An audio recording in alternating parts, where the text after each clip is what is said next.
наши квалификационные заезды на левой дорожке участник под номером 019 и на правой участник под номером 027. Напоминаю, на сегодня проходит республиканского турнира по драг-рейсингу.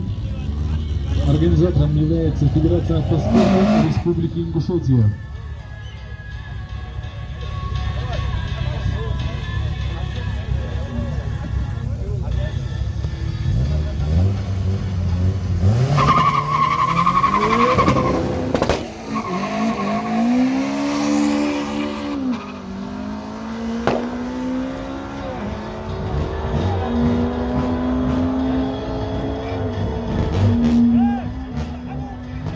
И в этом заезде лучшее время показал участник под номером 19, левая дорожка, его время 13:016.